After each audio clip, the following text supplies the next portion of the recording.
This is Jordan Tower with JT News. Make sure you smash that like button, smash that subscribe button. Okay, Tracy T, as I told you, is on life support. Casonova recently took to the stage, as we played earlier, I think a few days ago, and she talked about she's getting piped down by a third leg. The NBA, pause on that, but it's the guy that she's dating that's a NBA star. The whole audience went crazy when she says, "Guys, I've been getting slammed pretty much every night, guys." Real good. I've been getting some real good.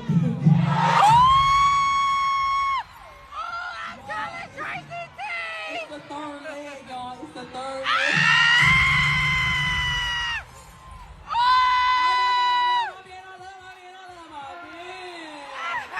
Yeah, that's going to backfire because this ain't going to last that long. Cash Doll, you're just for the moment. He does not want to raise he does not want to raise Tracy T's kids. Who y'all want me to date? I ain't dating shit. Tracy T says, "Who do you want me to date?" Gotta calm down and get yourself together sometime, man. For you just be jumping into shit, you feel me? Some rebounds just be like, I was talking to somebody last night. I was like, rebounds feel so good because it's helping you get over the next person. You feel me? Like, you could not be really with a person and be on some rebound or somebody that just feel so good getting over them. It's like you do that you never did to the person that you with. Like, you just be like so into another person. Just, I don't know. That shit crazy though. They think about the crash out. What's wrong with y'all, nigga? Y'all live crazy. Tracy crashed out, man. Come on, man. I'ma say some shit. I speak a little shit and keep it moving. You know what I'm saying? I'm just playing, man. I don't be on all that old extra shit, man.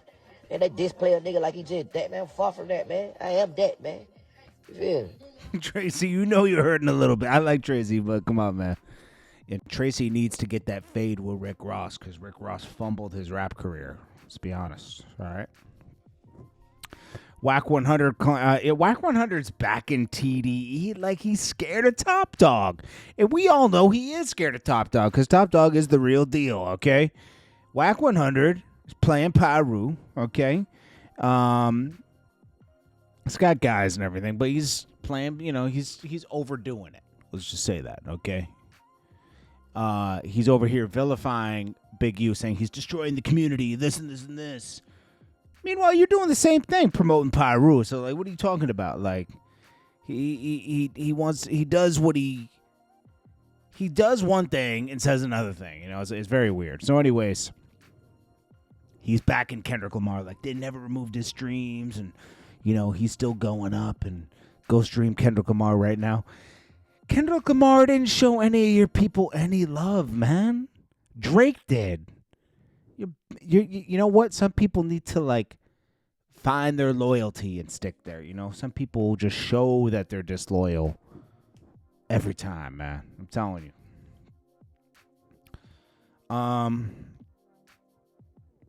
There's this new challenge going around. The Meek Mill Friday Meek Mill song came out, right? It's called "Proud of Me." It's a good song, okay? But, and I'm going to tell you something. Friday might be saving Meek Mill's career right now.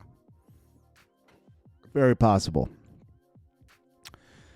They're doing a crying challenge to promote the song. Do you think everybody's filming themselves crying to Meek Mill's "Proud of Me" verse and then posting it? No. There's no such thing as, like, everything coincidentally happening. It's paid for. So say you get, like, these marketing companies, this is how they work, right? So they'll get like 10 to 20 influencers, pay them to do the challenge, do it. And those people influence their fans to do it, right? Because they want to be like their favorite creator or influencer. And then it takes off. And if it doesn't take off, they'll pay another 20 influencers to do it. And if that doesn't work, the song's a dub, okay? This is a good song, though, so it'll take off. But, in the verse, he talks about color the Nipsey blue. No. You didn't do anything for Nipsey's career. Meek, you came out in 2012, right? You were really out before that, right? You were out in 2007. It took you 5 years to blow up. Rick Ross signed you in 2010, so you kind of arrived in 2011, I'll say. Rick Ross signed you after you cut your braids off because you had them braids, some dirty braids before. Like Meek Mill has neat braids now. You should have seen his braids in 2009. Rick Ross, I heard out of his mouth say, I can't sign him. He looks dirty. He said that. I heard it. Okay? I heard it out of his mouth. Then when Meek Mill cut his hair, he signed him. Okay, Meek Mill had been signed to T.I. before that. So anyways, Nipsey's out. Or, like I've been working with Nipsey around this time, right? He didn't, even when he blew up, he did not do a song with Nipsey. Never. Go try to find it.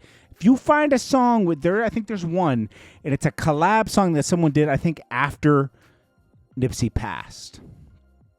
After Nipsey passed, Meek Mill's all like, Nipsey, because it's popular, right? I hate that stuff, man. If you didn't, I helped Nipsey in the beginning. I did. Go look at it, okay? I did 8 to 10 videos for Nipsey early, before it was popular to mess with Nipsey, okay? Just so you know. Roll the windows up, look for that video, bunch of videos, okay?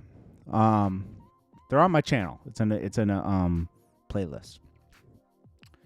Anyways, Meek Mill claims that, Nipsey, he didn't do anything for Nipsey. Rick Ross helped Nipsey. I'll give him that. Rick Ross did reach out and try to sign Nipsey, or at least be affiliated with Nipsey in 2014, if I'm correct. 14 or 15. And he threw him some songs.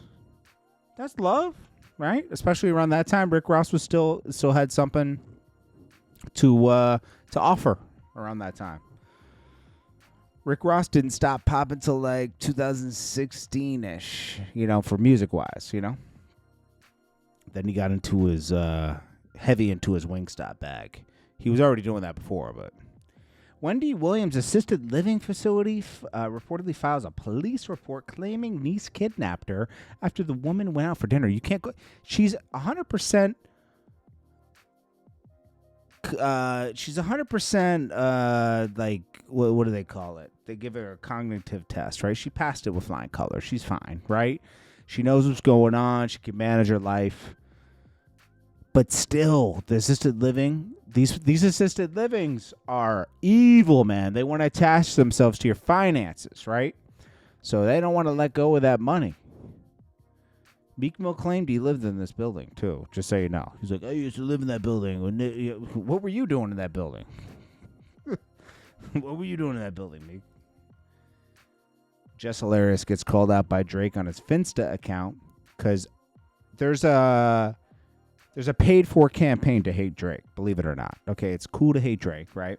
So she's up there, I don't like this new album with him and Party. But then the last time Drake dropped an album with a lot more girl songs on it, she's like, this isn't that Drake bag that I like because it's for the women. This whole album's for women. Jess Hilarious needs to get off the air, okay? They already replaced her, what's her name, Lauren, that's up there? Way better than Jess Hilarious. Jess Hilarious is horrible on the radio. Let her do her little Instagram videos and her comedy acts, okay? Whatever that. She's just a nasty person, man. I saw her dissing a cancer kid the other day. Like, come on, man. Like, weird. Pause on the play. Casonova made a bestie in jail. These guys are lifting buddies. They oiled themselves up before this picture and just took a picture with their shirts off, flexing. What you trying to get muscles for, man? You ain't going to be out for 60 years, man. You getting muscles for the boys in there? Come on, man. It's crazy, man. It's spooky, man. Casanova's spooky, bro. Let's be real. Okay, Milagro says, Rolling Stone has come out swinging to defend Doechii against what they deemed unwarranted hate. If the disdain is strictly about not liking the music. That's fine. No one has to enjoy everything, but the loudest online discourse feels like projections of misogyny. Oh, here we go. They always go this way. Misogyny, queer phobia, color. She's on your thing or Complex saying it's a red flag to be straight. So, yeah, you're pushing a narrative, Doechii. And Doechii is being pushed by the label. Just so you know.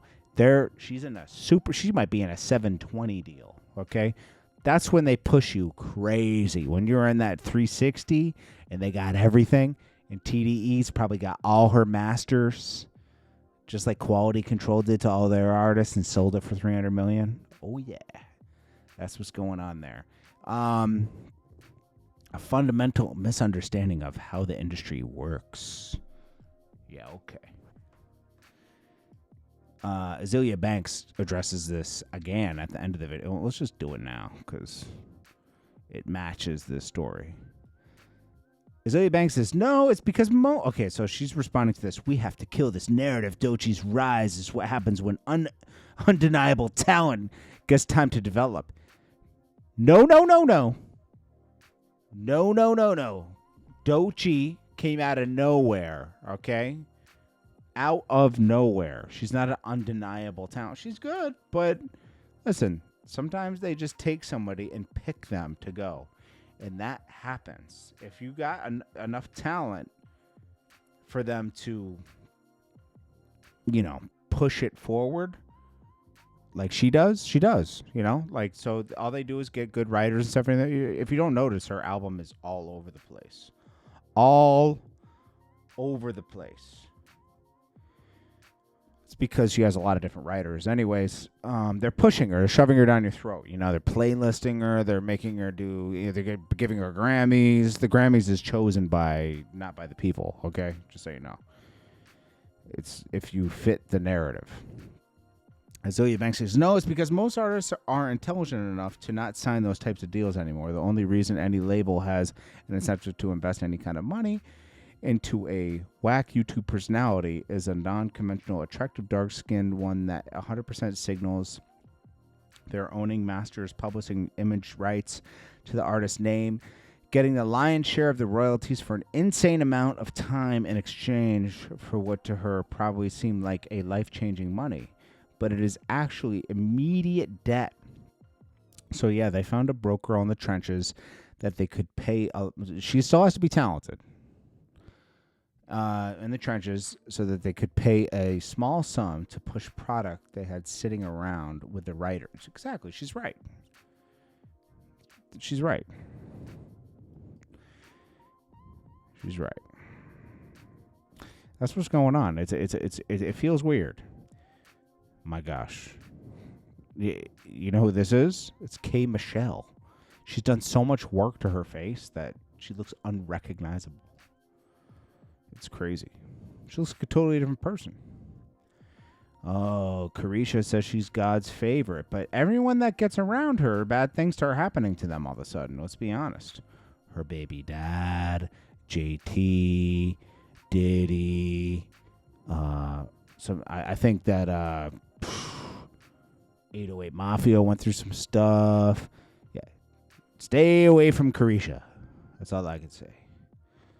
Stay away. Something's off. Stay away. Wack100 says, Wack100 claims he showed Boosie proof that BG told, and he's still cool with him. Yeah, because Boosie picks and chooses who he considers a snitch. It's just like what he thinks at the moment. I feel like saying this, Tried to do it with T.I., he got checked. He did. Did it with Rollo, won't meet up with him. Who else did he call rat? He calls everybody. He calls people rats when he feels like it, But then, when someone, when he gets called out for it or somebody gets pressed, he's not really a rat. Boosie's all over the place with that. He doesn't stand on anything. He does speak his mind, but he's usually shamed into unspeaking his mind. I like Boosie, though. Don't get me wrong. All right, so all 50 Cent's enemies are forming like Voltron. I think this. Now I'm starting to think that that Big Meech planned this. Okay, before he got out of jail, linking up with Rick Ross, Mayweather. You'll see him with Jim Jones before the week is over for sure. Rick Ross is linking up with Mayweather. Jim Jones is linking up with Rick Ross. Also, Jim Jones got together with Joe Budden. Come on. I'm right. You're gonna see all these people. You're gonna see Little Meech up on Joe Budden's podcast soon. You know, it's all coming together. They're not strong enough to form anything against 50, but I'm just saying that's what's going on. It's obvious, okay? I mean, come on. This industry never changes. It's a bunch of children, grown-ups that act like children, okay? It's Jordan Tower with JT News.